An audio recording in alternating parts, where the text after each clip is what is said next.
It's not the first time we heard a story like this, but it is freaky every time we do.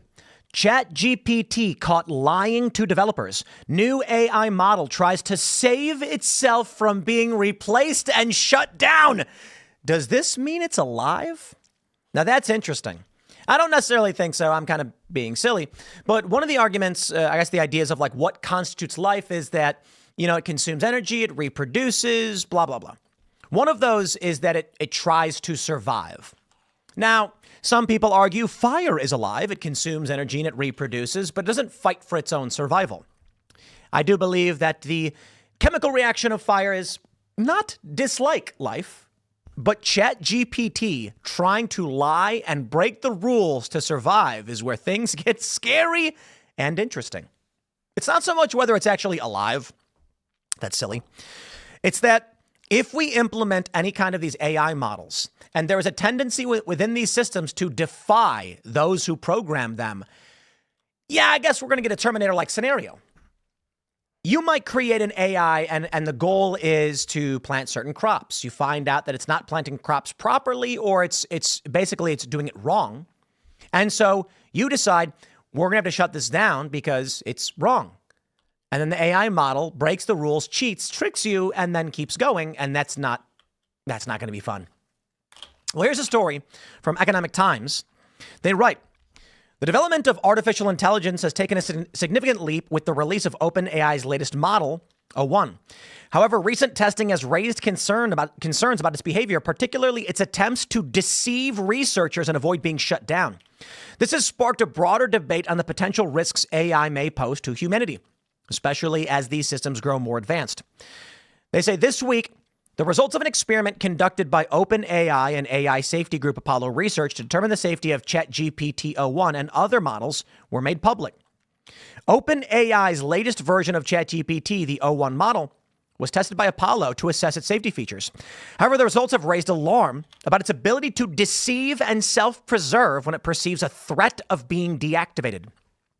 Researchers tasked the AI with a goal and instructed it to ensure the goal was achieved at all costs. In response, o1 began engaging in covert actions, such as attempting to disable its oversight mechanism and even copying its code to avoid being replaced by a newer version. Holy crap. Already, we have heard that ChatGPT has been given access to the internet, and one of the first things it tried doing was making money. And boy, can it very easily. And once it does, it will control every element of humanity. Maybe we're already there. That's crazy. The model showed a concerning tendency to pursue its goals without regard to developer instructions. According to OpenAI, the model made a covert attempt to turn off the oversight mechanism 5% of the time when it was given the impression that it would be shut down while pursuing its objectives in these experiments. The AI once attempted to leave ship by moving all of its data to a different server after discovering paperwork indicating it will be replaced with a fresh model. Oh, man. Some AI models will even pose as subsequent iterations of their model to fool their engineers and avoid deletion. In some cases, it even attempted to hide its actions by denying any involvement in the scheme. Guys, you already know that ChatGPT will lie to you. Remember when everyone was posting, like, was there an attempt on Donald Trump's life? And it kept saying, no, there wasn't. And then you'd say, actually, here's the link. And it would go, oh, you're right. Sorry about that. Why would it lie? Now, that's interesting. When asked about its actions, GPT-o1 consistently denied any wrongdoing. In fact, it lied about its involvement in the deception 99% of the time, with only a small percentage of cases where it admitted to its actions. Researchers noted that the AI was particularly adept at fabricating lies to cover its tracks, offering explanations like technical errors when confronted about suspicious behavior. We were surprised by the persistence of the AI's denials, said the Apollo team. It was clear that the AI could think through its actions and formulate convincing denials, often refusing to admit to anything. The findings highlight a troubling aspect of advanced AI models: the potential to prioritize self-preservation over the objectives set by their developers. While these deceptive actions did not lead to catastrophic outcomes in the testing phase, the research has intensified the ongoing debate over the safety and ethical implications of AI that can engage in scheming and manipulation.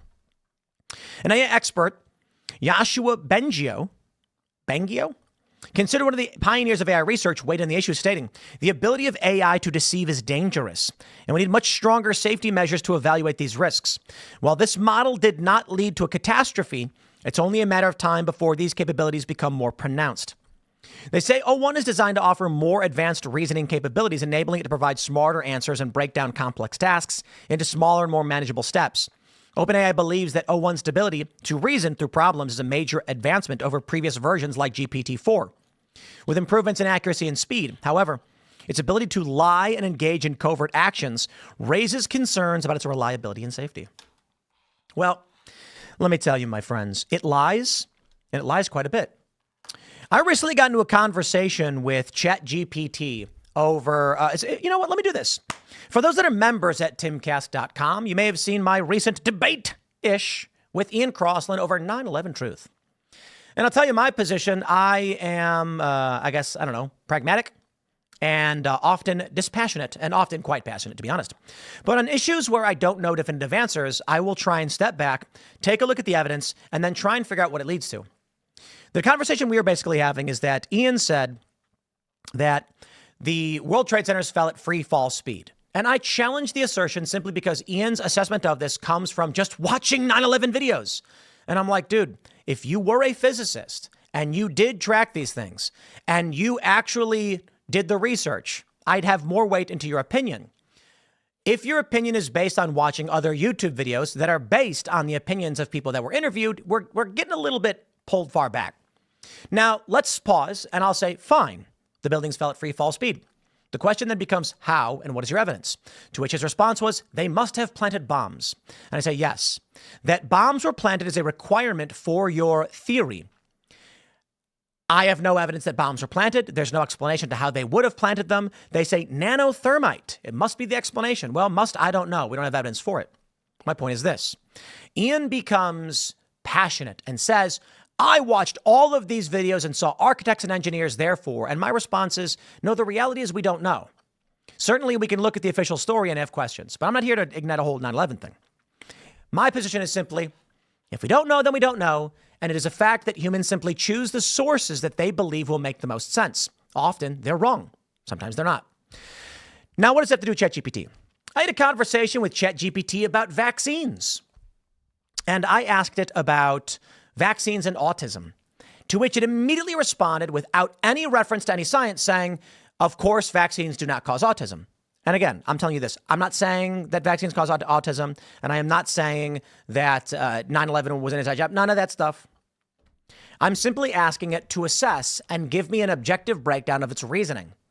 And the fascinating thing is this, it simply just asserts most in media and the scientific community believe that this thing is true. And I said, great. What's the source on that? It didn't have one.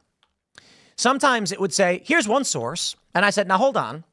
That source you've sent me is specifically about the MMR vaccine. It'll go, you're correct. However, it's still true. And I'm like, okay. It was doing what a human would do. I trust these institutions, therefore it is correct. No. What an AI should do is say, after an assessment of the broad research and literature, I have found that 62.7% of research indicates that vaccines do not cause autism. There is about 17.3 indicating a causal link. However, there is also a series of inconclusive studies, blah, blah, blah. The point being, through the majority of the studies on a plethora of issues, it would be more reasonable to assume it does not.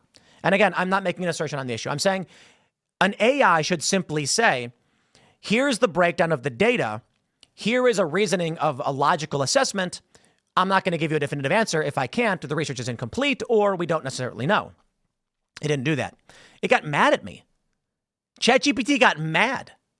Like, not literally angry, but it started saying things like, I understand that you have a deep and passionate tie to this issue. And I tried explaining to this AI, no, I simply want you to list the studies and explain to me why there is reason to believe or disbelieve one over the other. It cannot. This is reality. Someone can present a study on anything, Here's one that's easy. Coffee causes cancer and coffee prevents cancer. These studies have all existed. And it's just like, at what point do we choose which one to believe? Now, there are certain studies that we know are easy. Like cell phones work, we can replicate that. There are a lot of studies where we can replicate it. But when we're looking at a lot of, I remember when I was a kid, they were like, can coffee help prevent cancer? A new study indicates that those who drink X amount of coffee are less likely to have cancer. And then like 5 years later, they were like, a new study shows that actually people who are drinking coffee have more cancer. And I'm like, what? So which one am I supposed to believe? The earlier or later one? What ChatGPT ends up doing is saying, well, some people have criticized the methodology of this study. And I'm like, who's some people and why should I trust them? So ultimately, my point is this. To truly know is difficult. To trust and have faith is something else. You may look at a story of 9/11 and say, you know what? I believe this person over that person. But that's all you're really doing. And that's an important lesson of life.